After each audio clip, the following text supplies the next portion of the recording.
কিছু লোক আছেন আমাদের কথায় কথায় আকীদার দোষ দেয়। তাদের রাজনৈতিক কেবলা হচ্ছে ইন্ডিয়া। বিদেশ থেকে আকাবির আমদানি হয়, বিদেশ থেকে পীর আমদানি হয়। যাদের কেবলা থাকে ইন্ডিয়া, যাদের কেবলা থাকে পাকিস্তান, ওরা কোনোদিনও মদিনার কেবলা, মক্কার কেবলা বানাতে পারে না। জোরে কোন ঠিকই। আমরা অনার্সে একটা অতিরিক্ত সাবজেক্ট পড়েছিলাম, দর্শন, ফিলোসফি। এই পৃথিবীতে দীর্ঘ হাজার বছর ধরে একটা ধর্মীয় কালচার চলতে চলতে আমার দেশের কিছু লোকদের মাথার মধ্যে হিন্দুরা যেরকম তাদের গুরুদেরকে, ঠাকুরদেরকে পূজা করে, আমার দেশে এরকম কিছু মোল্লা মৌলবী মুন্সি আছে, ওদেরও আকাবির পূজার ওরকম একটা টেন্ডেন্সি মাথার মধ্যে সৃষ্টি হয়ে গিয়েছে।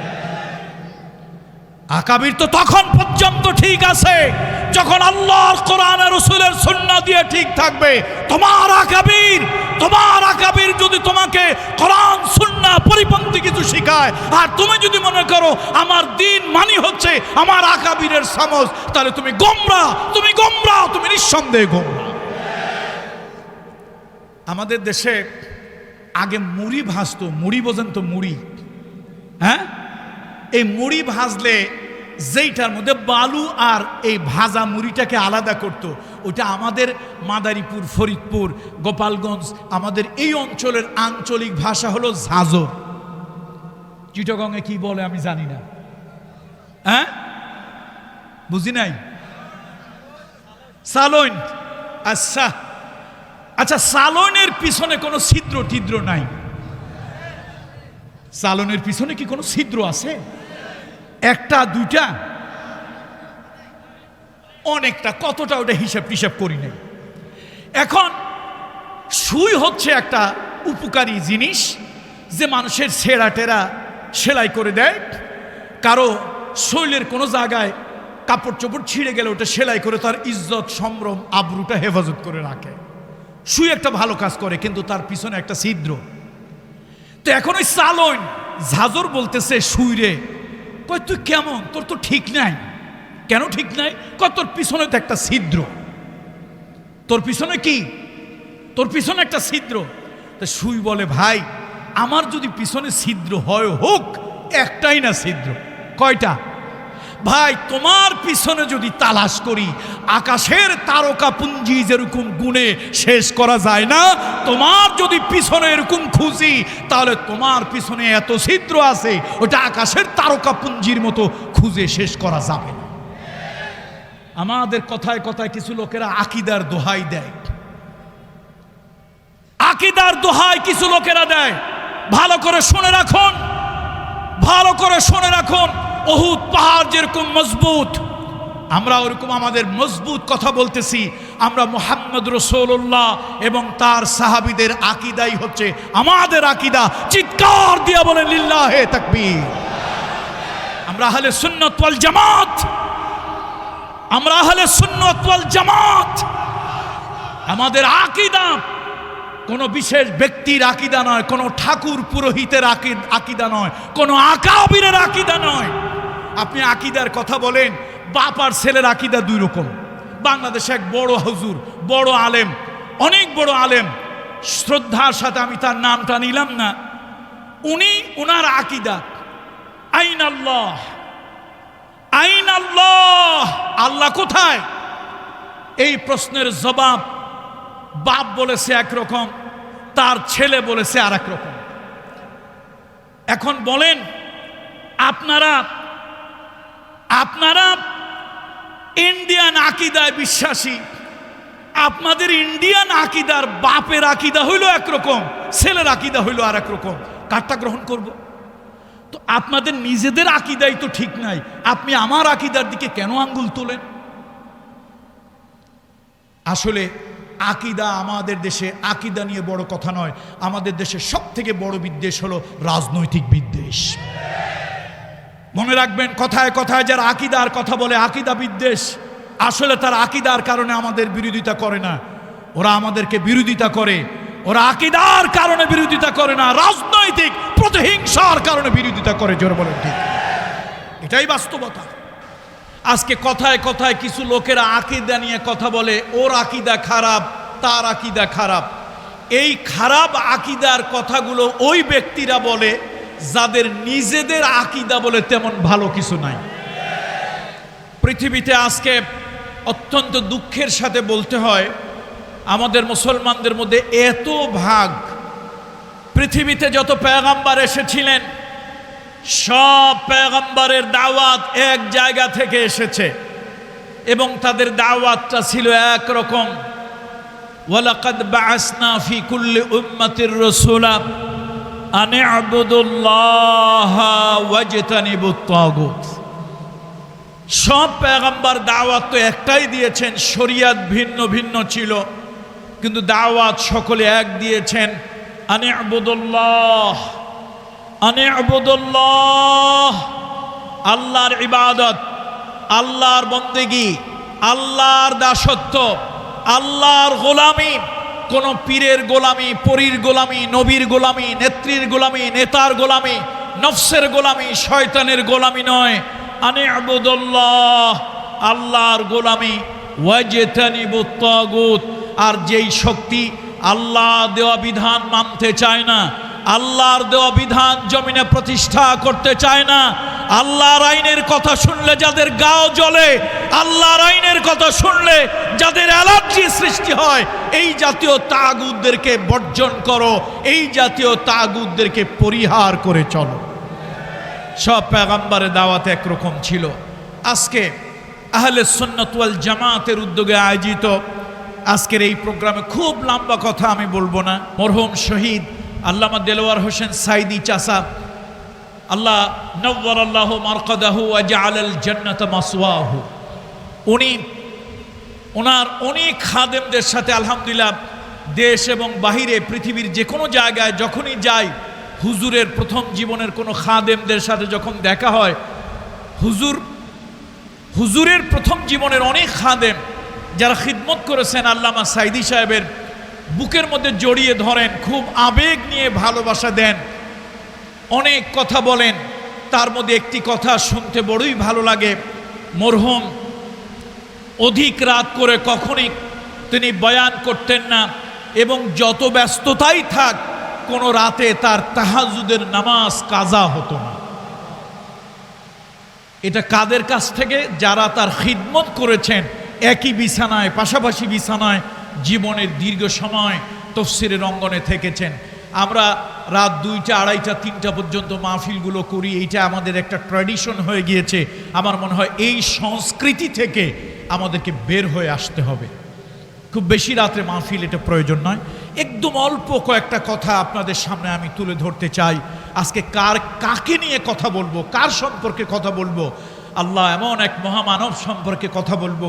এই মাহে রবিউল আউয়ালের আহলে সুন্নাত ওয়াল জামাতের এই মাহফিলে এমন এক মহান ব্যক্তিকে নিয়ে কথা বলবো, এমন এক মহান দার্শনিককে নিয়ে কথা বলবো, এমন এক মহান বিজ্ঞানীকে নিয়ে কথা বলবো, এমন এক মহান উস্তাদকে নিয়ে কথা বলবো, এমন এক মহান সমাজ সংস্কারককে নিয়ে কথা বলবো, এমন এক মহান সেনাপতিকে নিয়ে কথা বলবো, এমন এক যোদ্ধাকে নিয়ে কথা বলবো, এমন এক মসজিদের ইমামকে নিয়ে কথা বলবো, এমন একজন মহান স্বামীকে নিয়ে কথা বলবো, এমন একজন মহান বাবাকে নিয়ে কথা বলবো, এমন একজন সমাজের রাষ্ট্র নায়ককে নিয়ে কথা বলবো, এমন একজন সমাজের ভদ্র নাগরিককে নিয়ে কথা বলবো, যার মতো মহামানব পৃথিবীতে হয়নি আর কিয়ামত পর্যন্ত কোনোদিন হবেও না।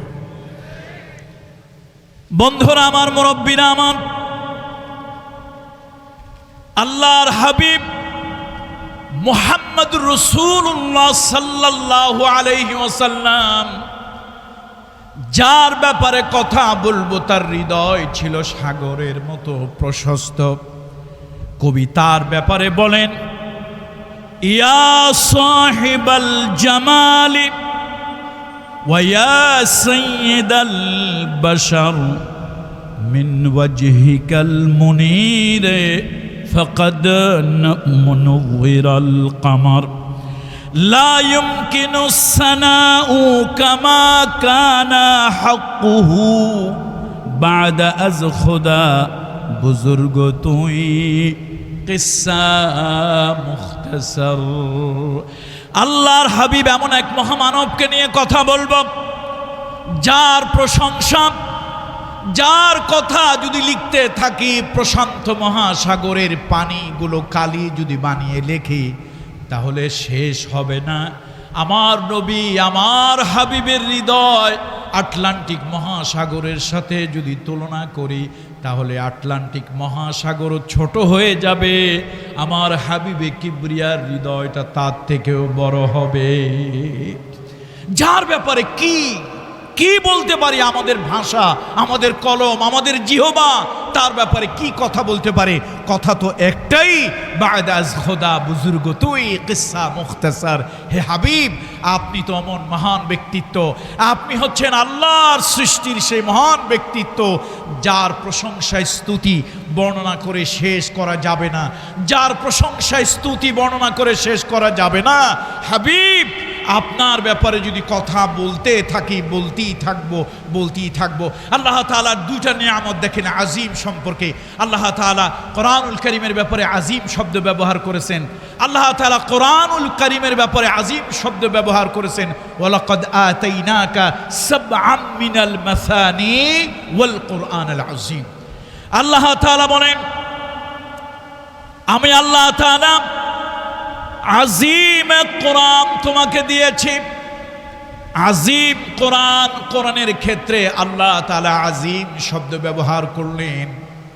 আবার এমন একজন পয়গম্বর আল্লাহ তাআলা দিয়েছেন, আহলে সুন্নাত ওয়াল জামাত সংগঠন আজকে যার ছানে মাহফিলের আয়োজন করেছে, আল্লাহ তাআলা তার ব্যাপারে বললেন, ওয়া ইন্নাকা লাআলা খুলুকিন আজিম। কোরআনের ব্যাপারে আল্লাহ বললেন আজিম। আবার মুহাম্মদুর রাসূলুল্লাহ সাল্লাল্লাহু আলাইহি ওয়াসাল্লাম তার ব্যাপারেও আল্লাহ তাআলা বললেন আজিম। আল্লাহু আকবার। আমরা কোরআন পেয়েছি আজিম, পয়গম্বর পেয়েছি আজিম। পৃথিবীতে আমরা হচ্ছি এমন উম্মত, আলহামদুলিল্লাহ পড়েন, আমরা হচ্ছি এমন উম্মত যে উম্মত তার একটা বৈশিষ্ট্য হলো পূর্ববর্তী সকল পয়গম্বরদেরকে আমরা মানি, বলেন আলহামদুলিল্লাহ। তবে রাসূলুল্লাহর পরে কোনো পয়গম্বর আমরা মানি না। যদি আল্লাহর নবীর পরে নবুয়াত প্রকাশ্যে অথবা ঘুরাইয়া ফিরাইয়া এদিক সেদিক করিয়া কেউ যদি নিজের নবী বলে দাবি করে, সে নবী হলো মিসা আর তার কপালে পিসা। কথা ঠিক কিনা বলেন? সে নবী হলো মিসা, বোঝেন তো? আঞ্চলিক কথা আর কি, মিথ্যাবাদী নবী, আর তার কপালে লানত, তার কপালে জিল্লত, তার ললাটে অসম্মান। এই জন্য আমরা আঞ্চলিক ভাষায় বলি পিসা। আপনারা কি বলেন চিটাগংয়ের মানুষ? ঝাড়ু আর কি, ঝাড়ু। এই জন্য মুহাম্মদ রাসূলুল্লাহ সাল্লাল্লাহু আলাইহি ওয়াসাল্লামের উম্মত আমরা এমন এক উম্মত, আলহামদুলিল্লাহ, এটা আমাদের বৈশিষ্ট্যই আলাদা। আমরা পূর্ববর্তী সকল পয়গম্বরদেরকে আমরা অত্যন্ত সম্মানের সাথে তাদেরকে স্মরণ করি, তাদেরকে মানি, ইজ্জত করি। আলহামদুলিল্লাহ পড়ুন।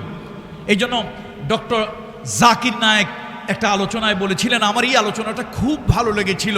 তিনি বলেছিলেন, পৃথিবীতে ইহুদিরা যদি শ্রেষ্ঠত্ব দাবি করে তো আমাদের মতো বড় ইহুদি কেউ নাই। খ্রিস্টানরা যদি শ্রেষ্ঠত্ব দাবি করে আমাদের মতো বড় খ্রিস্টান কেউ নাই। পৃথিবীতে এই জাতি ওই জাতি তারা যতই দাবি করুক, তার কারণ আমরা মুহাম্মদ রাসূলুল্লাহর উম্মত। আমরা প্রত্যেক পয়গম্বরকে তাদের হক অনুযায়ী, আল্লাহ দেওয়া মর্যাদা অনুযায়ী আমরা তাদেরকে যতটুকু বিশ্বাস করি, সম্মান করি, ইজ্জত করি, মহাব্বত করি, পৃথিবীতে অন্য কোনো উম্মত এরকমটি করে না। সুতরাং আমাদের বৈশিষ্ট্যই আলাদা। বলছিলাম, পৃথিবীতে অন্য যত পয়গম্বর এসেছেন, কেউ ছিলেন আঞ্চলিক নবী, ভৌগোলিক এলাকার নবী, কেউ ছিলেন কোনো একটা নির্দিষ্ট ভাষার নবী, কেউ ছিলেন নির্দিষ্ট একটা গণ্ডির নবী। আর মুহাম্মদ রাসূলুল্লাহ সাল্লাল্লাহু আলাইহি ওয়াসাল্লাম, আল্লাহ তাআলা তাকে বানিয়েছেন এমন পয়গম্বর যিনি নির্দিষ্ট কোনো ভাষার নবী নন, নির্দিষ্ট কোনো অঞ্চলের নবী নন। আল্লাহর হাবিব নির্দিষ্ট কোনো গোত্রের জন্য নবী নন। তিনি এমন কোনো পয়গম্বর নন যেই পয়গম্বর আরেকজন আসবে আর তার নবুয়াত, তার ওহী মানসুখ হয়ে যাবে, এরকমটি নন। আমার নবী কিয়ামত পর্যন্ত নবী। আল্লাহু আকবার, আল্লাহু আকবার। সুতরাং সেই নবী মুহাম্মদ রাসূলুল্লাহ সাল্লাল্লাহু আলাইহি ওয়াসাল্লামের অনেক কিছুই আমরা এই রবিউল আউয়াল মাস আসলে পালন করি, অনেক কিছু আমরা স্মরণ করি। কিন্তু বন্ধুরা, মুহাম্মদ রাসূলুল্লাহ সাল্লাল্লাহু আলাইহি ওয়াসাল্লাম শুধু মুহাব্বত পাওয়ার জন্যই পৃথিবীতে আসেননি, তিনি ইতাআত পাওয়ার জন্য, অনুসরণ পাওয়ার জন্য এসেছেন। আল্লাহ তাআলা মুহাম্মদ রাসূলুল্লাহ সাল্লাল্লাহু আলাইহি ওয়াসাল্লামকে শুধু ভালোবাসতে বলেননি, আল্লাহর নবীকে ইত্তেবা করার জন্য, অনুসরণ করার জন্য বলেছেন। আজকে মুসলমানেরা বিভিন্ন ভাগে বিভক্ত হয়ে গিয়েছে, আজকে মুসলমানেরা নানান ভাগে নানান ফেরকায় বিভক্ত হয়ে গিয়েছে। কেউ তো এই ধারণা করেন রবিউল আউয়াল মাস আসলে শুধু একটা মিছিল করলে আর শুধু একটা জশ্নে জুলুস করলে অথবা শুধু নির্দিষ্ট একটা কাজ করলে এই বাস এটা করলেই হয়ে যাবে, আর কিছু না। হ্যাঁ, রাসূলুল্লাহ সাল্লাল্লাহু আলাইহি ওয়াসাল্লামকে আমরা স্মরণ করব, তার আগমনে আমরা অবশ্যই আনন্দিত হব, যেমন কি হয়েছিলেন রাসূলুল্লাহর সাহাবীরা যতটুকু আনন্দিত হননি, এর বেশি অধিক আনন্দিত হওয়া আমাদের কোনো সুযোগ নাই। কি বলেন, আছে? আল্লাহ নবীকে সব থেকে কারা বেশি ভালোবাসতেন? আপনারা জানেন, এই দুনিয়ার ভিতরে মুসলমানরা রাসূলুল্লাহর জীবনে যত জিহাদ হয়েছে, একটা জিহাদ ছিল বড় কঠিন, একটা যুদ্ধ ছিল বড় কঠিন, তবুকের যুদ্ধ। তবুকের যুদ্ধটা এই জন্য কঠিন ছিল, অনেকের ঘরে খাবার নাই, প্রচন্ড রকম তাপদাহ, পশু পাখিগুলো ঝিম খেয়ে গিয়েছে, খাবারের জন্য খেজুরগুলো গাছের মধ্যে পেকে গিয়েছে। এমন সময় আল্লাহর নবী এলান করে দিলেন, মসজিদে যেরকম নামাজের আজান হয় ওইরকম আজান হলো, আল জিহাদ ফি সাবিলিল্লাহ আইয়ুহাল ইখওয়ান, আল জিহাদ ফি সাবিলিল্লাহ। ও মুসলমানেরা, জিহাদের ডাক এসেছে, জিহাদের ডাক এসেছে। কোথায় তোমরা, কে কোথায় আছো? জিহাদের ডাক এসেছে। সাহাবীরা যার যার রেডি হয়ে মসজিদে আসলেন। আল্লাহ নবী বললেন, আমি তোমাদেরকে নিয়ে একটা কঠিন যুদ্ধে যেতে চাই, তোমাদের কার কি আছে তাই নিয়ে আসো। কেউ নাকের ফুল এনে দিল, কেউ কানের দুল এনে দিল। বড় কঠিন অবস্থা, যখন যার যার খাবার, সারা বছরের খাবার, খেজুরগুলো গাছের ভিতরে, প্রচণ্ড তাপদাহের কারণে জনজীবন অতিষ্ঠ হয়ে গিয়েছে। এমন সময় একজন মহিলা রাসূলুল্লাহ সাল্লাল্লাহু আলাইহি ওয়াসাল্লামের কাছে এলো। ওই মহিলার কোলের ভিতরে ছোট্ট একটা দুধের বাচ্চা। নবীজির কাছে এসে বলল, ইয়া রাসূলুল্লাহ, ইয়া হাবিবাল্লাহ, শুনেছি আপনি একটা কঠিন যুদ্ধে যাবেন। ইয়া রাসূলুল্লাহ, হে আমার এই কোলের বাচ্চাটা আপনি গ্রহণ করুন। আল্লাহ রাসূল বললেন, ও মহিলা, আমি তো কোনো আনন্দ ফুর্তিতে যাচ্ছি না, আমি তো কোনো বিনোদনে যাচ্ছি না, তাহলে তোমার এই বাচ্চাটা দিয়ে আমি কি করব? মহিলা বলি, ইয়া রাসূলুল্লাহ, আমি নিয়াত করেছিলাম আল্লাহ রসুল যদি পরবর্তী কোনো জেহাদে যায়, রাসূলুল্লাহর জেহাদের বাহিনীর জন্য আমি একটা ঢাল কিনে দেব, আমি একটা তরবারি কিনে দেব, নিয়াত করেছিলাম।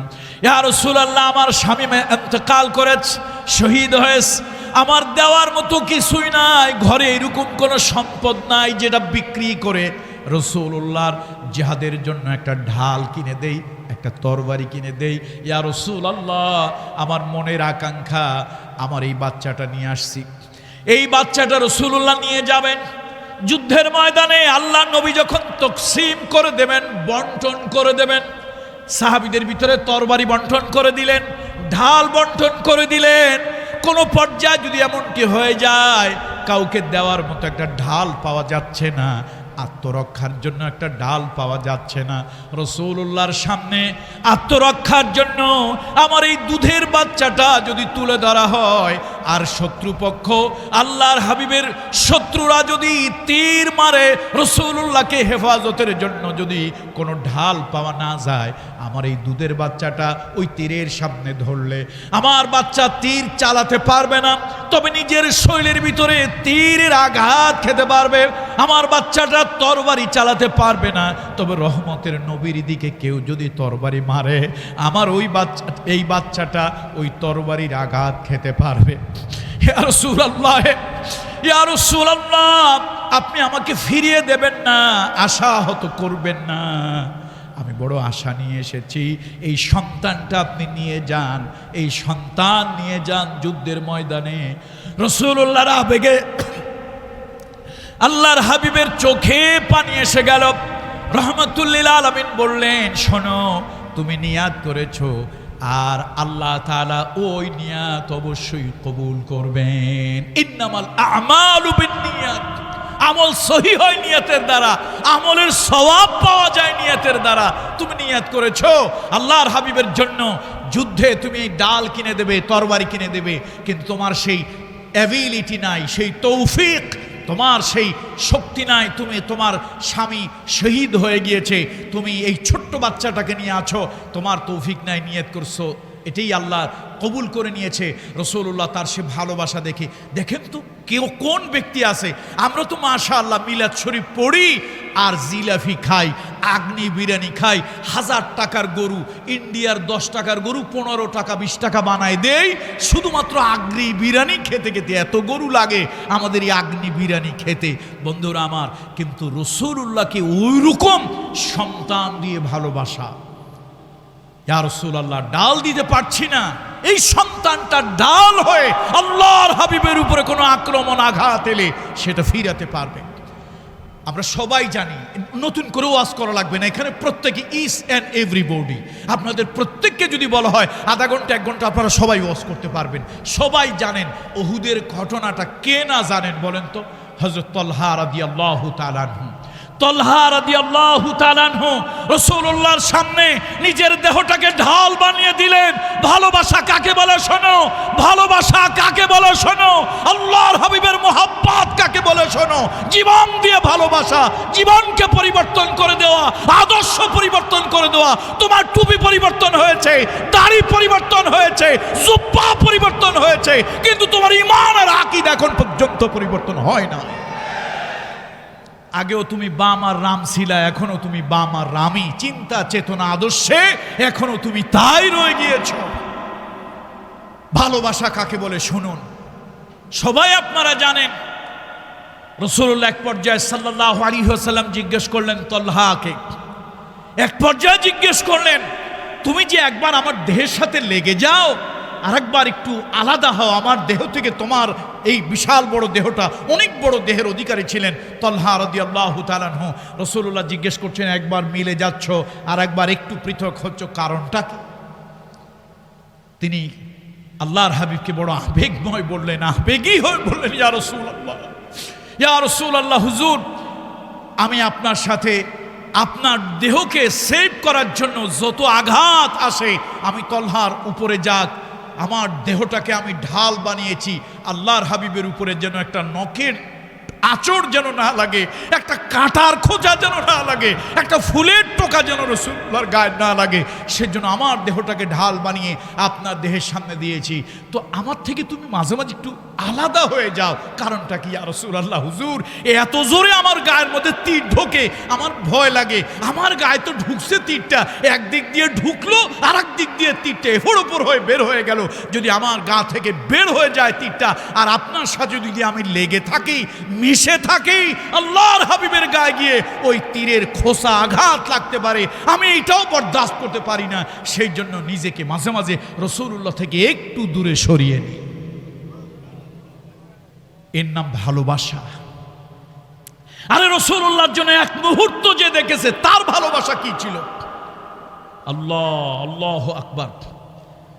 আমর বিন সাবিত বিন ওয়াকিশ রাদিয়াল্লাহু তাআলা আনহু, একজন সাহাবী, এক ওয়াক্ত নামাজ পড়েননি। একজন সাহাবী একটা সেজদা আল্লাহকে দেননি। মিডিয়ার বন্ধুরা আবার এটা উল্টাপাল্টা করে না, আজকাল যত পেঁয়াজ গেঞ্জাম লাগায় এই মিডিয়া বন্ধুরা, ভালো, কিন্তু আবার কারোই 2 টাকা 5 টাকা ডলার পাওয়ার জন্য উল্টা পাল্টা, এর ল্যাস ওর মাথা, এক জায়গা মিলাই দিয়ে এমন প্রাণী, ওই যে গাধার ঘোড়ার ক্রস যেই সন্তান হয়, এটার নাম খচ্চর। ওটার নাম কি? আমার মিডিয়ার কিছু বন্ধুরা, সব বন্ধুরা নয়, মিডিয়ার ভালো ভূমিকা আছে, মিডিয়ার ভালো ভূমিকা আছে বলেই সমাজের অসঙ্গতি তুলে ধরে, কিন্তু কিছু বন্ধুরা আছেন উদ্দেশ্য প্রণোদিত, ওই গাদার ঘোড়ার ক্রসে যেরকম খচ্চর হয় আমার দেশের, এই $2-5 ইনকামের জন্য কিছু বন্ধুরা আছে এই কথার লেজ আর ওই কথার মাথা দুইটা এক জায়গায় মিলাইয়া তারপরে খচ্চর টাইপের একটা কিছু বানায় দেয়।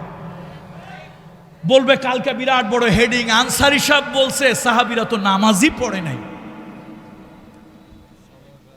বলছি একজন সাহাবীর নাম যিনি এক ওয়াক্ত সালাত আদায় করেননি, একটা সেজদা দেওয়ার তার কোনো সুযোগ হয়নি।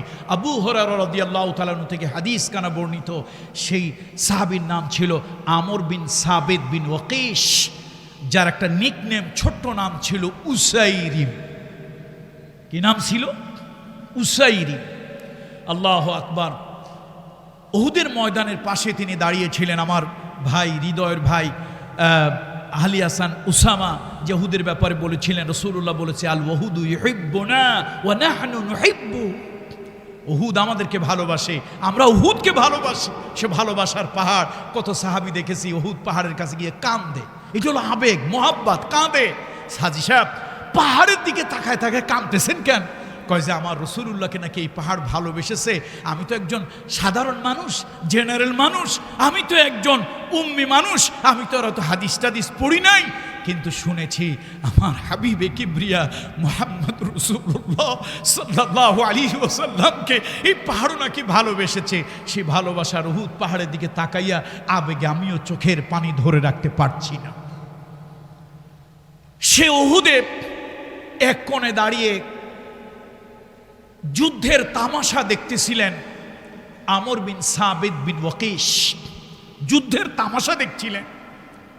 হঠাৎ তার মনে হলো মুহাম্মদুর রাসূলুল্লাহ তো সাধারণ কোনো নেতা নন।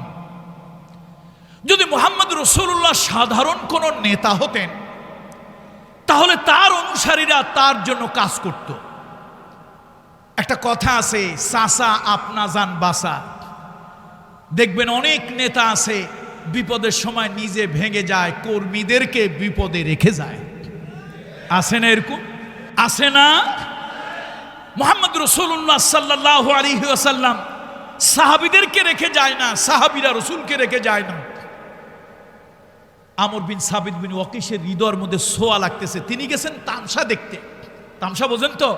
অর্থাৎ 3000 সেনাবাহিনী, আবু সুফিয়ানের 3000 সেনাবাহিনী, যার হেল্পিং হ্যান্ড, তার সব থেকে বড় সাহায্যকারী শক্তি হলো জগৎ বিখ্যাত যোদ্ধা হযরত খালিদ বিন ওয়ালিদ রাদিয়াল্লাহু তাআলা আনহু।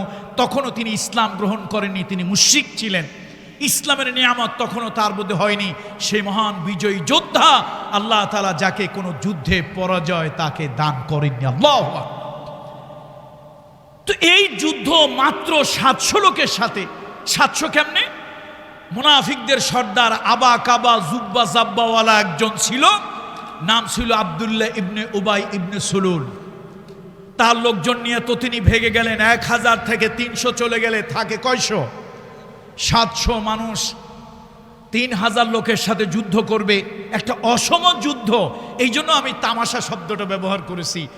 ওই উসাইরিম তামাশা দেখার জন্য আসছে যে মুসলমানরা মাইটটা কেমনে খায়, এটা একটু দেখি, কেমনে তারা লাঞ্ছিত হয়। কিন্তু তার বিবেকের পর্দা সরে গেল, তার চোখের সামনে অন্ধত্বের গোড়ামির চশমাটা খুলে গেল। তিনি ভালো করে তাকিয়ে দেখছেন, নিজের বিবেককে তিনি প্রশ্ন করছেন, উসাইরিম, আমর বিন সাবিত বিন ওয়াকিশ, ভালো করে শোনো, মুহাম্মদ যদি সাল্লাল্লাহু আলাইহি সাল্লাম জগতের সাধারণ একজন নেতা ব্যক্তি যদি হতেন তাহলে এই মানুষগুলো তার জন্য এরকম পাগল পারা হয়ে যেত না। লক্ষ্য করে দেখো, জীবন দিতে প্রস্তুত, আল্লাহর নবীর গায়ে একটা ফুলের আঁচড় না লাগুক সবাই চাচ্ছে। উসাইরিম, আর কতকাল তুমি অন্ধকারে থাকবা? মুহাম্মাদের দাওয়াত কতদিন তুমি ইগনোর করবে? কতদিন তুমি আর নিজেকে এর থেকে দূরে রাখবে? দেখো, তুমি মনে করছো অন্যান্য নেতারা যেরকম, মুহাম্মদ সাল্লাল্লাহু আলাইহি ওয়াসাল্লাম তিনিও বোধহয় ওরকম। তিনি অন্যান্য নেতাদের মতো নয়, ইসলাম অন্য পার্টির মতো নয়, ইসলাম অন্য দিনের মতো নয়। উসাইরিম, তোমার বিবেকটা এখনো জাগ্রত করো। এই বলে তামসা দেখতে আসছিলেন, যুদ্ধ দেখতে আসছিলেন। তার কারণ হলো যুবক যারা, তাদের মধ্যে একটা কিউরিসিটি থাকে। দেখবেন পুলিশে আর্মিতে মারামারি গন্ডগোল লাগছে, আর যুবকেরা যে কি পারে তা তো আমরা বুঝেছি মাশাআল্লাহ। 24-এর 36 জুলাই বুঝেছি এই তরুণ সমাজ কি পারে। কতজন অহংকার দাম্ভিকতা প্রদর্শন করেছিল, খালি কয় খেলা হবে, কিন্তু ফাইনাল খেলা শুরু হওয়ার আগেই সেমিফাইনালে বোরকা পরে বিদেশ পাড়ি দিলেন। তারা আবার বড় বড় গলায় বলে খেলা হবে। এরকম আছে না কিছু লোকজন তো আছে। এখন উসাইরিমের চিন্তা হলো, আমার যত নেতাদের সাথে পরিচয়, যত কর্মীদের সাথে পরিচয়, উল্লুক ভাল্লুক মার্কা নেতা আর তাদের কিছু অনুসারী, মুহাম্মদ আর তার অনুসারী সাল্লাল্লাহু আলাইহি ওয়াসাল্লাম রিদওয়ানুল্লাহি তাআলা আলাইহিম আজমাইন, তার এবং তার সাহাবীদের এদের স্বভাব চরিত্র, কাজ কারবার এটা একটু একটু ভিন্ন রকম মনে হচ্ছে। এবার উসাইরিম নিজেকে প্রশ্ন করছে, তুমি সাধারণ যে জ্ঞানের ভিতরে চিন্তায় আছো সে চিন্তা বাদ দাও। উনি একটা দৌড় মারলেন বাড়িতে, দৌড়ায় চলে গেলেন বাড়ি গিয়া যুদ্ধের পোশাক পরিধান করলেন, দ্রুতগামী ঘোড়া নিলেন, তরবারি নিলেন, ঢাল নিলেন, উহুদের মাঠে চলে আসলেন। ইচ্ছে হলো এমন একজন মহামানব, ভালো মানুষ মুহাম্মদ রাসূলুল্লাহ এবং তার সাহাবীরা, আজকে তারা এইভাবে মার খাবে, এটা হতে পারে না। আমি আজকে যে কোনোভাবেই হোক এমন একজন ভালো মানুষ, মহামানব, তার পক্ষে আমি কাজ করব। এই বলে তিনি যুদ্ধের ময়দানে ঝাঁপিয়ে পড়বেন। হঠাৎ তার মনে হলো, আমি যদি মরে যাই তাহলে কি আমি কোন ধর্মের অনুসারী হয়ে মারা যাব। তিনি এই চিন্তা করতে করতে আকাশের দিকে তাকালেন, তাকায় বলেন, ও আকাশের মালিক আল্লাহ, আমি তোমার হাবিব, তোমার নবী মুহাম্মদ রাসূলুল্লাহর উপর ঈমান আনলাম, তাকে নবী বলে বিশ্বাস করলাম, আর তুমি আল্লাহর প্রতি ঈমান আনলাম। এর থেকে বেশি কিছু আমি জানি না, এর থেকে বেশি কিছু আমি পারি না। আমি যুদ্ধের ময়দানে নামলাম, যদি আমি এই অবস্থায় মুহাম্মদ রাসূলুল্লাহর পক্ষে লড়াই করতে গিয়ে আমি যদি শহীদ হয়ে যাই, আমি যদি মরে যাই, এই সংবাদটা তোমার নবীর কাছে তুমি পৌঁছায় দিও। আর আমি যদি বেঁচে থাকি তাহলে মুহাম্মদ রাসূলুল্লাহর হাতে হাত রেখে আমি নিজেই ইসলাম গ্রহণ করব।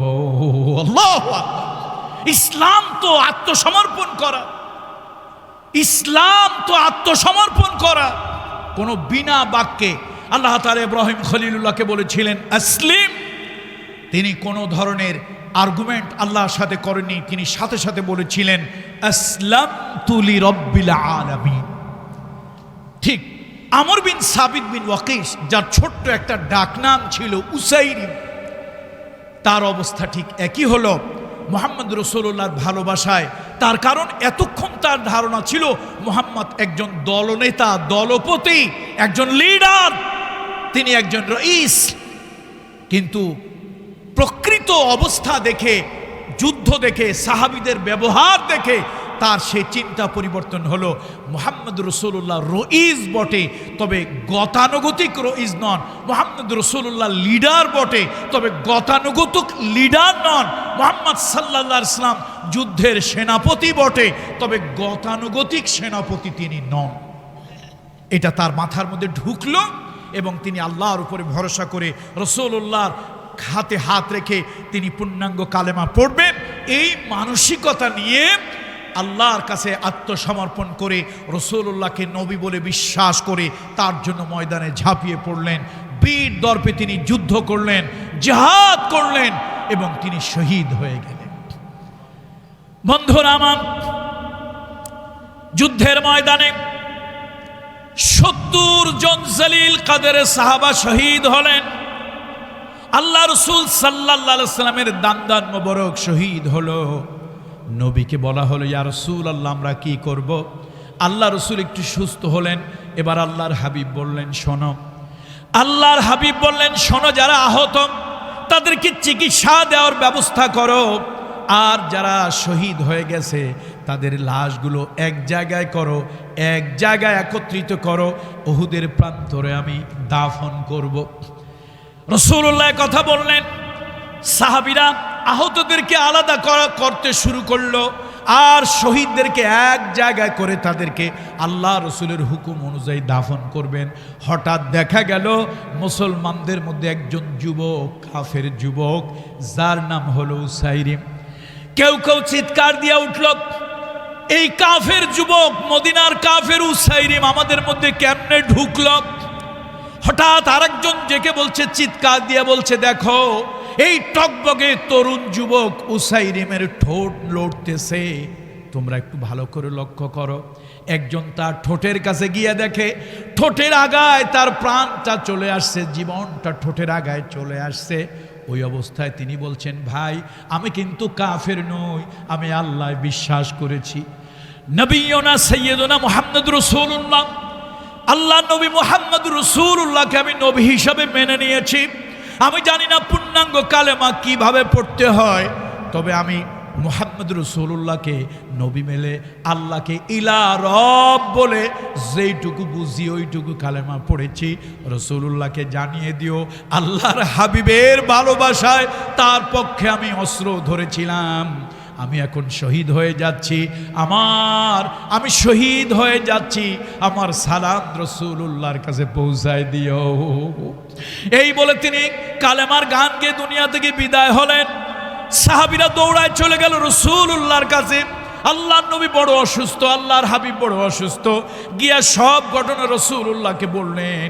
আল্লাহর হাবিব দুইজন সাহাবীর কাঁধে ভর দিলেন। নবীজি এত অসুস্থ, এত দুর্বল, এত রক্তক্ষরণ হয়েছে, আল্লাহ রসুল হাঁটতে পারেন না, পাওটা উঠাইয়া আবার পাও ফেলতে পারেন না। এমতো অবস্থায় রাসূলুল্লাহ পাও টেনে টেনে আসতেছেন। আল্লাহর হাবিব দুইজন সাহাবীর কাঁধে ভর দিয়ে আসলেন ওই উসাইরিমের লাশের কাছে। সেই টকবগে তরুণ যুবক উসাইরিমের লাশের কাছে রাসূলুল্লাহ এলেন। আল্লাহ নবী তার বুকের উপরে শাহাদাত আঙ্গুলি রাখলেন। নবীজি শাহাদা পেশ করলেন, তার সিনার উপরে শাহাদাত আঙ্গুলি রেখে নবীজি বললেন, ইন্নাকা মিন আহলিল জান্নাহ, ইন্নাকা মিন আহলিল জান্নাহ, হাকাদা সালাসা মাররাত। তিনবার নবীজি বললেন। সাহাবীদের মধ্যে কান্নার রোল পড়ে গেল। ও উসাইরিম, তুমি কত বড় ভাগ্যবান, তুমি কত বড় সৌভাগ্যবান যে তুমি এমন সময় ঈমান এনেছো, ফজরের নামাজের পর ঈমান এনেছো। ঈমান আনার পর একজন মুসলমানের কালেমা পড়ার পর সর্বপ্রথম তার উপরে যেটা ফরজ হয় সেটা হলো নামাজ। তুমি ফজরের পরে ঈমান এনেছো, ফজরের নামাজ তোমার জিম্মায় ছিল না, জোহরের সালাত তোমার জিম্মায় ছিল। জোহরের ফরজ নামাজের আগেই, ওয়াক্ত আসার আগেই তুমি শহীদ হয়ে গেছো। জোহরের জিম্মাটা, জোহরের ফরজ জিম্মাটা তোমার ঘাড়ে নাই। ওগো উসাইরিম, তুমি কত বড় ভাগ্যবান যে তুমি এক ওয়াক্ত নামাজের, ফরজ নামাজের ওয়াক্ত তুমি পেলে না।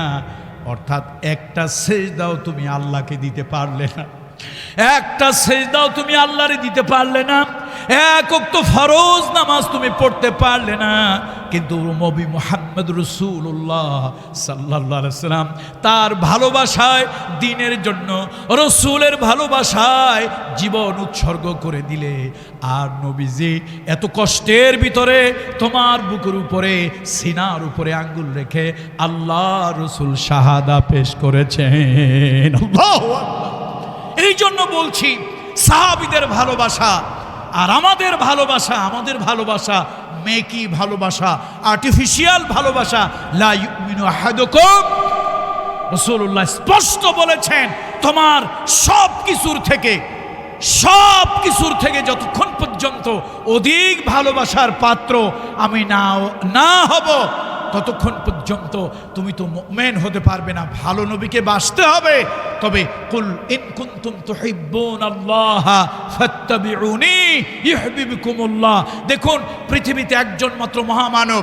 ভালো করে শোনেন, উল্টা বুঝবেন না, উল্টা শুনবেন না।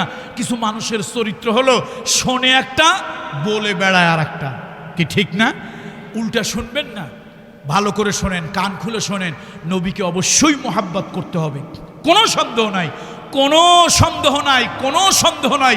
আল্লাহর কসম, ওয়াল্লাহি বিল্লাহি তাল্লাহি ওয়াল্লাহি রব্বুল কাবা, কাবার মালিক আল্লাহর নামে কসম, মুহাম্মদ রাসূলুল্লাহ সাল্লাল্লাহু আলাইহি ওয়াসাল্লামকে ভালোবাসতে হবে, কোনো সন্দেহ নাই।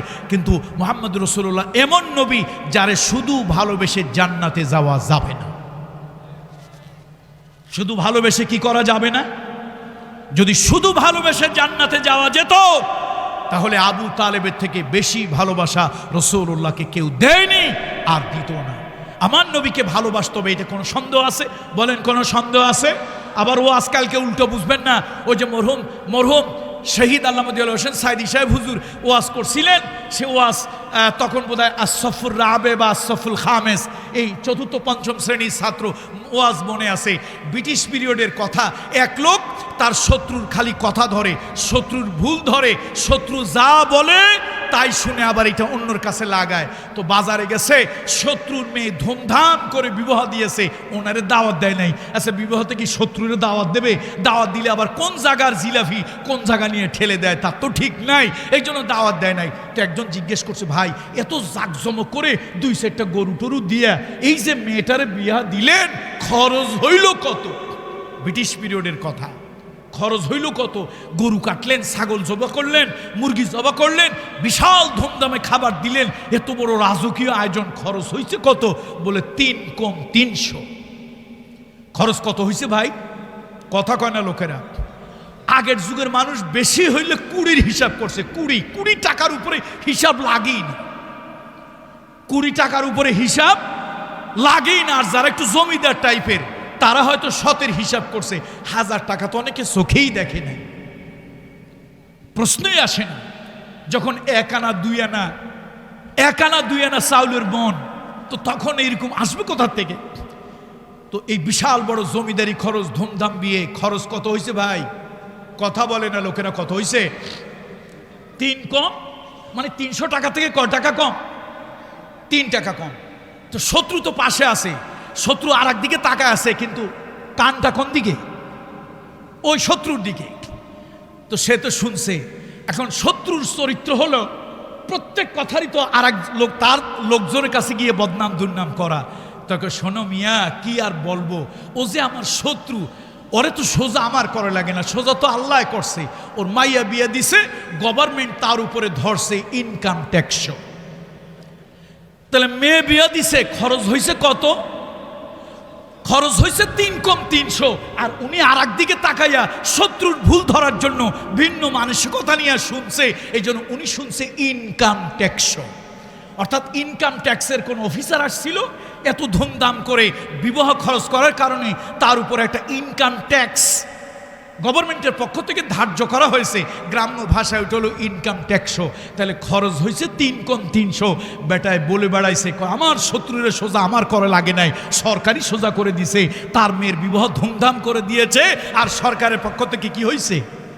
ইনকাম ট্যাক্স হয়ে গেছে। তো এখন এরকম কিছু লোকজন, কালকে আবার না বড়ে বেলায় যে আনসারী সাহেব তো পীরজাদা পীরের ছেলে, তার বাপেরও তো লক্ষ হাজার মুরিদ ছিল। তো এরকম একটা বেঈমান হয়ে গেল সে। কি, আরে তারা নাম দিছে আহলে সুন্নাত ওয়াল জামাত, কিন্তু দেখো আকীদা কত খারাপ। যে বলছে রসুলুল্লাহকে নাকি ভালোবাসা যাবে না। ভাই, আমি কি রসুলুল্লাহরে ভালোবাসা যাবে না এ কথা বলেছি? কসম খেয়ে বলেছি, রসুলকে ভালোবাসতেই হবে, কোনো সন্দেহ নাই। ওয়াল্লাহি রব্বুল কাবা, ওয়াল্লাহি বিল্লাহি তাল্লাহি, আল্লাহর হাবিবকে ভালোবাসতেই হবে। তবে ভালো করে কান খুলে শুনে রাখুন, শুধু ভালোবাসা দিয়া, নবীর ভালোবাসা দিয়া জান্নাতে যাওয়া যাবে না। এক মহান দার্শনিক, ফিলোসফার, এক মহাবৈজ্ঞানিক, এক মহান শিক্ষক, ইন্নামা বুইস্তু মুআল্লিমান, এক মহান শিক্ষক, এক মহান সেনাপতি, নিজে যিনি যুদ্ধ করেছেন, নিজে এক মহান রাষ্ট্রনায়ক, যিনি শুধু মসজিদের ইমাম ছিলেন না, রাষ্ট্র পরিচালনা করেছেন। স্বজন প্রীতি, আত্মীয়করণ, দলীয়করণ তার কাছে ছিল না। রাসূলুল্লাহ সাল্লাল্লাহু আলাইহি ওয়াসাল্লাম, আল্লাহর হাবিব মদিনায় রাষ্ট্রপ্রধান হলেন। আল্লাহ রসুলের কাছে সাল্লাল্লাহু আলাইহি ওয়াসাল্লামের কাছে একজন সাহাবী আবু যর গিফারি রাদিয়াল্লাহু তাআলা আনহু তিনি এসে রাসূলুল্লাহ সাল্লাল্লাহু আলাইহি ওয়াসাল্লামের কাছে বলেন, ইয়া রাসূলুল্লাহ আলা তাস্তামিলুনি ইয়া রাসূলুল্লাহ, হুজুর আপনি কি আমাকে রাষ্ট্রের একটা চাকরি দেবেন না? আপনি কি একটা রাষ্ট্রের চাকরি আমাকে দিবেন না? আলা তাস্তামিলুনি ইয়া রাসূলুল্লাহ, হুজুর আপনি কি আমাকে রাষ্ট্রের কোনো গুরুত্বপূর্ণ পদে পদায়ন কি করবেন না? আল্লাহর নবী বিশ্বনবী মুহাম্মদ রাসূলুল্লাহ সাল্লাল্লাহু আলাইহি ওয়াসাল্লাম, আল্লাহর নবী রহমতের নবী, দয়ার নবী উঠে দাঁড়ালেন। নবীজি তার পিঠের উপর একটা মৃদু আঘাত করলেন, অর্থাৎ স্নেহ ভরে আল্লাহ রসুল তার পিঠের উপর একটা চড় মারলেন। ফাদারাবা আলা মানকিবি, রাসূলুল্লাহ তার পিঠের উপরে একটা থাপ্পড় মেরে বললেন, ইন্নাহা লা আমানাতুন, ও আবু যর তুমি আমার কাছে, আমি রাষ্ট্রের প্রধান, মদিনা নামক রাষ্ট্রের প্রধান আমি হয়েছি, তুমি আমার কাছে একটা রাষ্ট্রের গুরুত্বপূর্ণ পদে চাকরি চাচ্ছ, তুমি আমার কাছে একটা চাকরি চাও। আমি নবী মুহাম্মদ রাসূলুল্লাহ রাষ্ট্রের এই গুরুত্বপূর্ণ দায়িত্বে আছি, আমি তো কোনো দলীয়করণ, আত্মীয়করণ, স্বজন প্রীতি, আপন দেখে কোনো চাকরি দিতে পারি না। এই চাকরির পদটা শুধু একটা পদ নয়, এটা একটা আমানত। কিয়ামতের কঠিন ময়দানে আল্লাহর আদালতে এই ব্যাপারে জবাবদেহি করতে হবে, জবাবদেহি করতে হবে। নবীজি দাঁড়ালেন, আল্লাহর হাবিবের চেহারা মোবারক লাল হয়ে গেল। রাসূল সাল্লাল্লাহু আলাইহি ওয়াসাল্লাম খুতবা দিলেন যে আমি রাষ্ট্রের দায়িত্ব নিয়েছি, আর আমার কাছে এসে সমানে তোমরা বিভিন্ন পদ চাইতেছো। শোনো, যে যে পদের উপযুক্ত নয় তাকে সেই পদ আমি দিতে পারি না। আমার দেশের এখন প্রভিশন হয়েছে, আমার দেশে যখন যারা ক্ষমতায় আসে তখন আপনজনদেরকে তারা রাষ্ট্রের গুরুত্বপূর্ণ পদে পদায়ন করে, হোক যোগ্য হোক অযোগ্য। ঠিক কিনা বলেন? যার কারণে দেশে তেলের সংকট, পানির সংকট, এই সংকট ওই সংকট হয়। এটা শুধু আমি এই গভর্নমেন্টকে বলবো না, এই গভর্নমেন্টকে, এই সরকারকে আমি ভালোবাসি, হৃদয় দিয়ে ভালোবাসি। আমি বলছি সব সরকার বিগত দিনে, বিগত বছরগুলোতে যারাই যখন ক্ষমতায় এসেছে, এটা ছিল তাদের একটা চরিত্রিক বৈশিষ্ট্য। ক্ষমতায় যখন যারা আসেন তখন তাদের কাছের লোকদেরকে চেয়ারে বসার চেষ্টা করে। এই টেন্ডেন্সি, এই প্রবৃত্তি বাদ দিতে হবে। আমি একটা গল্প বলছিলাম, সম্ভবত আপনাদের এই চট্টগ্রামে অনেক জায়গায় গল্পটা বলেছি, একটু সংক্ষেপে না বললে বোধহয় কথাটা অপূর্ণাঙ্গ থেকে যাবে। এক বাদশার ইচ্ছা হয়েছিল তিনি নৌকা ভ্রমণে যাবেন, সমুদ্র বিহারে যাবেন, নৌবিহারে যাবেন।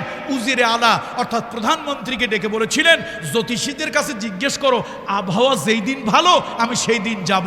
তো উজিরে আলা জ্যোতিষী, জ্যোতির্বিজ্ঞানী, অ্যাস্ট্রোলজারদেরকে বলেছেন, বাদশাহ তো একটু নৌবিহারে জলকেলি করার জন্য, নদী ভ্রমণে আনন্দ ফুর্তি করার জন্য যেতে চায়। আচ্ছা বলেন তো আবহাওয়া ভালো কবে? কয় মঙ্গলবার, বুধবার, বৃহস্পতিবার। আবহাওয়া গুনে দেখলাম আছে চমৎকার। ভালো কথা।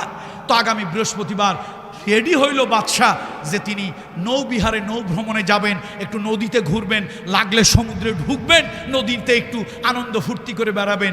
সকালবেলা যেই না আসছে নদীর পাড়ে, বিশাল নদী, আপনার সে নদীর পাড়ে আসলে এখন রাখাল জিজ্ঞেস করছে, জাহাপানা আপনি যান কই? ফেন রো যান কই? কয় যাইতেছে একটু নদীতে নৌবিহারে আনন্দ করতে। কয় যাবেন না, আজকে ঝড় বৃষ্টির সম্ভাবনা আছে। কয় তুই লেখাপড়া কদ্দূর করছিস? কয় না আমি লেখাপড়া করি নাই। বাদশার মেজাজ খুব গরম হয়েছে, বেটা তুই লেখাপড়া করস নাই, 50,000 টাকা রুপি বেতন দিয়া আমি জ্যোতিষী, জ্যোতির্বিজ্ঞানী রাখি, ওরা বলছে আবহাওয়া ভালো আর তুই আবহাওয়া খারাপ। মেজাজ খুব গরম হয়েছিল, কিন্তু ঠান্ডা করে নৌকায় উঠে গেল। সারাদিন ঘুরলো, বিকালবেলায় আকাশে ঘন কালো মেঘের ঘনাঘটা, সন্ধ্যাবেলা গুড়ি গুড়ি বৃষ্টি, রাত সন্ধ্যা মাগরিব পার হয়ে যেতেই মুষালধারে বৃষ্টি শুরু হয়ে গেল। বাদশাহ ভিজে কাউয়ার ছায়ের মতো হয়ে গেল, মেজাজ খুব গরম, মেজাজ খুব। কোনো মতে নৌকাটা তীরে আনলো, চলে গেল বাদশাহ রাজ দরবারে। মেজাজ খুব গরম, চাকরি যে আজকে কত লোকের যাবে তার তো ঠিক নাই। সকালবেলায় বাদশাহ কোনো মতে সর্দি ঠান্ডা কাশি নিয়ে রাজ চেয়ারে এসে বলে, আই উজিরে আলা লব্বাইক, আনা হেনা, আনা হেনা, আমি তো এখানেই আছি, বলুন বলুন স্যার কি বলতে চান বলুন। কয় যে তোর চাকরি তো তোর গর্দান যাবে, আর তোর জ্যোতিষীদের চাকরি যাবে। ওই রাখালে ডাক, তো রাখালে ডেকে আনছে। কারে ডেকে আনছে ভাই? রাখাল রে ডেকে আনছে, এই জ্যোতিষী তোমাদের কথা ঠিক হইল না কেন? কয় যে স্যার আমরা তো আর আল্লাহ না, খোদা না, রব না, সৃষ্টিকর্তা না, আমরা আন্দাজ অনুমানের উপর ভিত্তি করে বলি, কিছু সঠিক কিছু বেঠিক হতেই পারে। আমরা তো বলছিলাম আবহাওয়া তো 2 দিন ভালো ছিল আন্দাজের উপরে, শেষের দিন হয়তো ভালো ছিল না। কয় তোদেরটা হইল না, তাহলে এই রাখালের কথা কেমনে হইল? ওর তো কোনো পড়াশোনা নাই, তা তোদেরকে আর চাকরি দিয়ে লাভ? কে রাখাল, তুই হলে আমার রাজ্যের আবহাওয়া অফিসার, তোর বেতন 50,000 রুপি। এখন রাখাল কয় হুজুর কোন কি, আমি তো সিগনেচার জানি না, কলম ধরতে পারি না। আর বেটা রাখ, তুই কলম ধরতে পারিস না তো হইছে কি? তোর কথা তো সঠিক। কয় স্যার কথা যেটা তো আমি বলি না, এটা বলছে আমার ছাগলে। কে বলছে? আমার বড় মজার কথা, ছাগলে কেমনে বললো? স্যার আমার তো ছোট্টবেলা বাপ মারা গেছে, তো আমার মা কাঁদে। গ্রামের একটা মুরব্বী এসে বললো কান্দিস না, তোর তো ত্রিভুবনে কেউ নাই, এই ছেলেটা আমার কাছে থাকুক, আমার গরু ছাগল চড়াবে, ও যতদিন দুনিয়ায় থাকে ওর যা লাগে বাবা হিসাবে, গার্জিয়ান হিসাবে আমি দেখবো দেব। তো বিয়ে শাদী করাইছে, আমারে বেতন দেয়, খাবার দেয়, যা লাগে তাই দেয়, সব কিছু। এই দীর্ঘ 34-35 বছর ধরে আমি এই নদীর ধারে ছাগল চড়াই, দুম্বা ভেড়া বকরি চড়াই। তো আমার এই ছাগল চড়াইতে চড়াইতে একটা প্রাকৃতিক শিক্ষা হয়েছে, যেদিন প্রকৃতিতে, যেদিন আবহাওয়ায় সাধারণ কোনো অসাধারণ ঘটনা ঘটবে, কোনো প্যান্ডামিক সিচুয়েশন, কোনো ডিজাস্টার, কোনো সাইক্লোন, কোনো টর্নেডো, কোনো তুফান হবে, আমি দেখি ছাগলগুলি অস্থির হয়ে যায়, ভ্যা ভ্যা করে ডাকে আর ঘন ঘন মোতে। তো আজকে সকালবেলায় ছাগলগুলি ভ্যাঁ ভ্যাঁ করে যেইভাবে ডাকতেছিল আর ঘন ঘন প্রস্রাব করতেছিল, আমি ধারণা করে নিছি আজকে এরকম একটা কিছু হবে। এই জন্য জাহাপান আপনারা নিষেধ করছিলাম। বাদশাহ কয় তোরা যাই বলিস ভাই, আসল শিক্ষিত কিন্তু আমি পাইছি। এই উজিরে আলা কারো দরকার নাই, ওর এই পালের থেকে ভালো জ্ঞানী গুণী দেখে 5টা ছাগল নিয়ে আসো, বেতন তাদের 10,000 রুপি করে, 5টা ছাগলের 5টা চেয়ার দাও, এই 5 চেয়ারে তাদেরকে পদায়ন করা। হয়তো গল্প এটা সঠিকও হতে পারে, বানানোও হতে পারে, আল্লাহু আলাম। গল্প মানে খবর, সঠিকও হতে পারে বেঠিকও হতে পারে।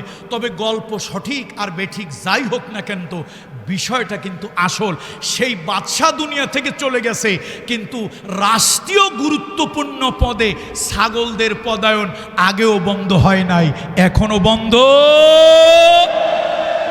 গুরুত্বপূর্ণ পদে ছাগলদের পদায়ন আছে না নাই? সুতরাং দয়া করে ছাগলদেরকে পদায়ন করবেন না, রাষ্ট্র কিন্তু সর্বনাশ হয়ে যাবে। মুহাম্মদ রাসূলুল্লাহ সাল্লাল্লাহু আলাইহি ওয়াসাল্লামের কথা বলতেছিলাম। যা কার কথা বলবো ভাই? কোরআনের কথা যেরকম 2-1 বাক্যে শেষ করা যাবে না, মুহাম্মদ রাসূলুল্লাহ কোরআনের জীবন্ত ব্যাখ্যা, তার কথাও 2-1 কথায় শেষ করা যাবে না। বলছিলাম আমার নবী রাষ্ট্রনায়ক, আমার নবী দার্শনিক, আমার নবী বৈজ্ঞানিক, আমার নবী সেনাপতি মুহাম্মদ রাসূলুল্লাহ সাল্লাল্লাহু আলাইহি ওয়াসাল্লাম। তার কথা সহজে বলে শেষ করা যাবে না। সেই নবীর আজকে এই মিলাদুন নবী উপলক্ষে, রাসূলুল্লাহ সাল্লাল্লাহু আলাইহি ওয়াসাল্লামের জন্ম উপলক্ষে, আল্লাহর হাবিবের এই ধুলির ধরায় আগমন উপলক্ষে আহলে সুন্নাত ওয়াল জামাত এ মাহফিলের আয়োজন করেছে। আমি বলবো আসুন, আমরা যারা রাজনীতি করি মুহাম্মদ রাসূলুল্লাহকে গ্রহণ করি, আমরা যারা ব্যবসা করি মুহাম্মদ রাসূলুল্লাহকে গ্রহণ করি, আমরা যারা শিক্ষাবিদ শিক্ষা গ্রহণ করি মুহাম্মদ রাসূলুল্লাহকে, তার আদর্শ গ্রহণ করি। জীবনের যত দিক আছে, বিভাগ আছে, আল্লাহর হাবিবের আদর্শ যদি গ্রহণ করি, দুনিয়ায় শান্তি নেমে আসবে। কথা শেষ করে দিচ্ছি, কথা আর বাড়াবো না। শুধু একটা কথা বলবো, মাইকের আওয়াজ যারা শুনতেছে অধিকাংশ ব্যবসায়ী। অধিকাংশ কি? ব্যবসায়ী ভাইদেরকে বলি, মুহাম্মদ রাসূলুল্লাহ আপনাদের কথা ভুলে যান নাই। শোনেন, ইসলামের দাওয়াত দেওয়ার সব থেকে বড় একটা মাধ্যম হলো ব্যবসা আর তিজারা। মুহাম্মদ রাসূলুল্লাহ মা খাদিজার কাছে নিজের সৌন্দর্য তুলে ধরেছিলেন, চারিত্রিক সৌন্দর্য। কিসের মাধ্যমে তুলে ধরেছিলেন বলুন তো? ব্যবসার মাধ্যমে। ব্যবসার মাধ্যমে তুলে ধরেছিলেন। মা খাদিজা আল্লাহ রাসূলের আমানতদারি দিনদারি এই ব্যবসার মাধ্যমে দেখেছিল। ব্যবসা একটা অন্যতম মাধ্যম, দাওয়াতের অন্যতম একটা মাধ্যম হলো ব্যবসা। শুধু তাই নয়, রাসূলুল্লাহ একবার বাজারে গেলেন, আল্লাহ নবী বাজারে গিয়ে দেখেন খাদ্যের ভালো ভালো জিনিসগুলো উপরে দেওয়া, মন্দ জিনিসগুলো নিচে দেওয়া।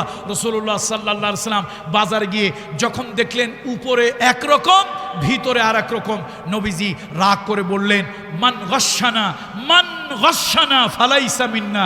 এই যে উপরে ভালো জিনিস রেখে যে ব্যবসায়ীরা ভিতরে খারাপ জিনিস দিয়ে উপরে ফিটফাট ভিতরে সদরঘাট, এই কাজটা যে ব্যবসায়ীরা যারা করে, মান গশানা ফালাইসা মিন্না, ওরা আমার অন্তর্ভুক্ত নয়। মুহাম্মদ রাসূলুল্লাহ সাল্লাল্লাহু আলাইহি ওয়াসাল্লাম, এখানে অধিক ভাইরা আছেন, অনেক ভাইরা আছেন শ্রমজীবী ভাই। আপনি কারো দোকানে কর্মচারী, কোনো হোটেলের কর্মচারী, কোনো গাড়ির কর্মচারী, মিলের কর্মচারী, আমি আপনাকে বলবো লজ্জার কিছু না, শ্রম দেওয়া লজ্জার কিছু না। হযরত মুসা আলাইহিস সালাতু ওয়াস সালাম, শোয়েব আলাইহিস সালাম, আমি গত 2 বছর আগে সে শোয়েব আলাইহিস সালামের কবর জিয়ারত করার মানে জর্ডানে গিয়েছিলাম। সে কবর জিয়ারতের সৌভাগ্য আমার হয়েছিল। ইতিহাস বারবার আমার মনে পড়ছিল।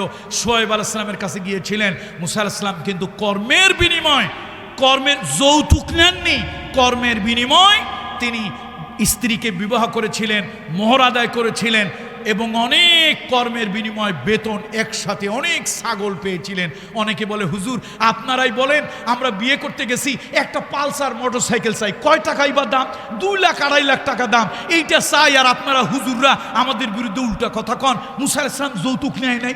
দেখছেন শয়তানেরা কিন্তু পড়ে বেশি। তসলিমা নাসরিন, হুমায়ুন আজাদ, এই নাস্তিকরা, ওরা ইসলাম আমাদের থেকে বেশি পড়ে, তবে ইসলামের পক্ষে কাজ করার জন্য না, ইসলামকে বাস দেওয়ার জন্য। দেখেন কত বড় পণ্ডিত, কয় হুজুর আমরা একটা পালসার মোটরসাইকেল নিতে চাই মেয়ের বাপের কাছ থেকে। আপনারা কত ফতোয়া দেন, কত নিষেধ করেন। মুসা আলাইহিস সালাম যে বিয়ে করলো, শ্বশুর বাড়ি থেকে আসার সময় এক পাল ছাগল যে যৌতুক আনলো, হুজুর এইটা তো আপনারা বলেন না। আচ্ছা আমি বলি, মুসা আলাইহিস সালাম কি যৌতুক আনলো না কর্মের বিনিময় বেতন আনলো? আরে গাধা গাধা, নীল চশমা চোখে দিলে দুনিয়া দেখা যায় আধা। মুসা আলাইহিস সালাম কাজ করেছেন, কাজের মধ্যে কোনো লজ্জা নাই। মুহাম্মদ রাসূলুল্লাহ নিজে কাজ করেছেন, আল্লাহর নবী শ্রমিক হিসাবে, আল্লাহর নবী নিজের হাত দিয়ে কাজ করেছেন। সুতরাং আপনারা কাজ করুন, ওই শ্রমিক ভালো, ওই শ্রমিক গ্রহণযোগ্য, কওয়িয়ুল আমিন। কোরআনুল কারীমে সূরা কাসাসের ভিতরে বলা হয়েছে, যেই শ্রমিক বিশ্বস্ত এবং তার কাজের ব্যাপারে সে শক্তিমান, সে হলো আসল শ্রমিক। সুতরাং আসুন মুহাম্মদ রাসূলুল্লাহ সাল্লাল্লাহু আলাইহি ওয়াসাল্লামের আদর্শ আমাদের জীবনে, মাস্টার, ডাক্তার, শিক্ষক, সাংবাদিক সবাই আপনার শিক্ষা নিতে হবে। সূরা হুজরাত থেকে সাংবাদিক বন্ধুদেরকে একটা শিক্ষা দিই। সূরা হুজরাতের মধ্যে এসেছে রাসূলুল্লাহ সাল্লাল্লাহু আলাইহি ওয়াসাল্লাম তার শ্বশুরের বংশে, হারেস রাদিয়াল্লাহু তাআলা আনহুর বংশে, বনু হারেসায় আল্লাহ নবী একটা বাহিনী, একটা প্রতিনিধি দল পাঠিয়েছিলেন তাদেরকে দ্বীন শিক্ষা দেওয়ার জন্য। তারা রসুলের প্রতিনিধিকে ইস্তেকবাল করবে, কিন্তু উনি মনে করছে আমাদের পুরান যুগের একটা গন্ডগোল ফাসাদ ছিল, সেই কারণে তারা আমাকে আক্রমণ করার জন্য এসেছে। তিনি রাসূলুল্লাহর কাছে এসে বললেন, ইয়া রাসূলুল্লাহ, আপনি যেখানে যাদের কাছে পাঠিয়েছেন তারা তো আমার উপরে আক্রমণ করার জন্য তৈরি হয়েছিল। আল্লাহ রসুল সাল্লাল্লাহু আলাইহি ওয়াসাল্লাম খালিদ বিন ওয়ালিদকে এটা ইনভেস্টিগেশনে পাঠালেন। মুহাম্মদ রাসূলুল্লাহ সাথে সাথে তার বিরুদ্ধে কোনো ব্যবস্থা নেননি। সাংবাদিক বন্ধুরা যারা মাহফিলের মাইকের আওয়াজ চতুর্দিকে শুনছেন, কোরআনুল কারীম 49 নম্বর সূরা, সম্ভবত 6 নম্বর আয়াত, এই আয়াত থেকে আপনারা শিক্ষা গ্রহণ করুন। ইন জাআকুম ফাসিকুম বিনাবাইন ফাতাবাইয়িনু। আল্লাহর কোরআন বলেছে, সংবাদ একটা শুনলেই উদুর পিণ্ডি বুদুর ঘাড়ে চাপিয়ে দেবেন না। একজনের সংবাদ হলুদ সাংবাদিকতা করে আর একজনের নামে চাপিয়ে দেবেন না। রাসূলুল্লাহ সাল্লাল্লাহু আলাইহি ওয়াসাল্লাম যদি আল্লাহ নবী ওই সাহাবীর কথা মতো বনু হারেসায় আল্লাহ নবী অভিযানে পাঠাতেন, তাহলে রাসূলুল্লাহর ক্ষতি হতো, ওই বনু হারেসার ক্ষতি হতো, এক কথায় ইসলামের ক্ষতি হতো। বনু হারেসাও ইসলাম গ্রহণ করেছে আর নবীজিও মুসলমানদেরকে পাঠিয়েছে, ক্ষতি ইসলামের হতো। আজকে আমরা এই হলুদ সাংবাদিকতার কারণে অনেক ক্ষতির মুখোমুখি হই। তাহলে ব্যবসায়ী বন্ধুরা রাসূলুল্লাহ থেকে আদর্শ নেব, আমার সাংবাদিক বন্ধুরা রাসূলুল্লাহ থেকে আদর্শ নেব। পারিবারিক জীবনে স্বামী স্ত্রীর ভালোবাসা সম্পর্ক ধরে রাখার জন্য রাসূলুল্লাহ থেকে আদর্শ নেব। ব্যবসায়িক সকল ক্ষেত্রেই আল্লাহ তাআলার হাবিব থেকে আমরা শিক্ষা গ্রহণ করব। আল্লাহ আমাদেরকে সে শিক্ষা গ্রহণ করার তৌফিক দান করুন।